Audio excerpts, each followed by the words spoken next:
کچھ حصہ افغان حکومت کو ملے، دونوں حکومت بنائے اور مستقبل میں پھر الیکشن ہو، الیکشن میں طالبان حصہ لے اور جو نمائندگی ان کو ملے وہ پھر سب تسلیم کر دے۔ ایک صورت تو یہ ہوتا ہے۔ اس صورت میں ظاہر بات ہے پھر چین ہی چین ہے، اگر یہ ہوا تو پھر ہمارے لیے بھی اچھا ہوگا، کیونکہ پھر بدامنی نہیں ہوگی۔ لیکن اس کے چانسز کم ہے، کیونکہ جیسے جیسے افغانستان سے امریکی فوجی نکل رہے ہیں، طالبان کو یہ لگ رہا ہے کہ یہ ہماری جیت ہے، اور طالبان مختلف علاقوں پہ اس لحاظ سے حملے بھی کر رہے ہیں اور علاقے طالبان کے قبضے میں بھی آ رہے ہیں۔ تو جب کسی کو لگ رہا ہو کہ ہم کابل پہ قبضہ کر سکتے ہیں تو وہ کیوں مذاکرات کریں گے؟ مذاکرات تو تب کریں گے جب ان کو لگے گا کہ ہمارے لیے بھی نقصان ہو سکتا ہے اور دوسرے فریق کے لیے بھی نقصان ہو سکتا ہے۔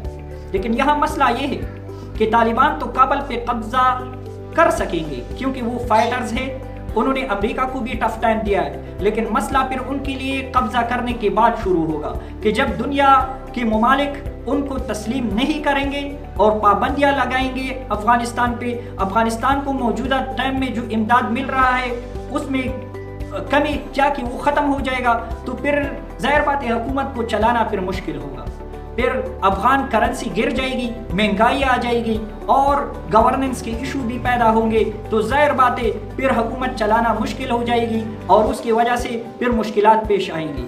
لہذا طالبان کے لیے بھی یہ اچھا ہے کہ وہ کوئی معاہدہ کر لے اشرف غنی کی حکومت کے ساتھ، لیکن ظاہر بات ہے لگتا اس طرح نہیں ہے۔ تو جب اس طرح نہیں لگتا اور طالبان کابل پہ قبضہ کر دیں گے، پھر پاکستان کے لیے گمبھیر صورتحال پیدا ہوگی۔ کیوں؟ پاکستان کے پاس پھر دو آپشن ہوں گے کہ کیا پاکستان طالبان کی حکومت کو تسلیم کرتی ہے جس طرح پہلے کیا تھا 1996 میں۔ 3 ممالک نے اس وقت پہ طالبان کو صرف تسلیم کیا تھا پوری دنیا میں، سعودی، متحدہ عرب امارات اور پاکستان۔ تو کیا پاکستان دوبارہ اس طرح کرے گا یا نہیں کرے گا؟ کرے گا تو اس کے بھی کانسیکوینسز ہوں گے، نہیں کرے گا تو اس کے بھی کانسیکوینسز ہوں گے۔ اب کیا کانسیکوینسز ہوں گے؟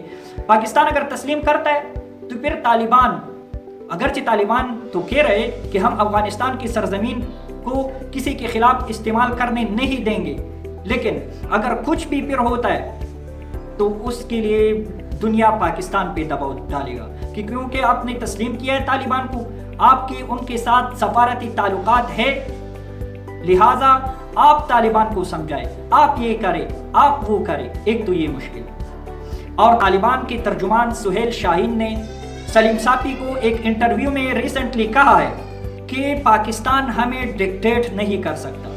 ٹھیک ہے، پاکستان سے ہمارے مراسم ہوں گے لیکن پاکستان ہم پر اپنے رائے کو مسلط نہیں کر سکتا، اور ظاہر بات ہے پہلے بھی پاکستان نہیں کر پایا ہے۔ جب طالبان کو پہلے پاکستان نے ریکگنائز کیا تھا تو طالبان نے بھی ڈیورنٹ لائن کو بارڈر ماننے سے انکار کیا تھا۔ لوگ تاثر تو یہ تھا کہ طالبان پاکستان کے اپنے لوگ ہیں، لیکن طالبان نے بھی وہ پالیسی اپنائی تھی جو باقی حکومتوں نے اپنائی تھی۔ اسی طرح کچھ لوگ پاکستان میں فرقہ وارانہ فسادات میں ملوث تھے۔ جب نواز شریف دوسری بار برسر اقتدار تھا تب نواز شریف حکومت نے ان لوگوں کے لیے کہا کہ ان کو حوالہ کر دے، طالبان نے حوالہ کرنے سے انکار کر دیا۔ ایک تو یہ مشکل ہوگی۔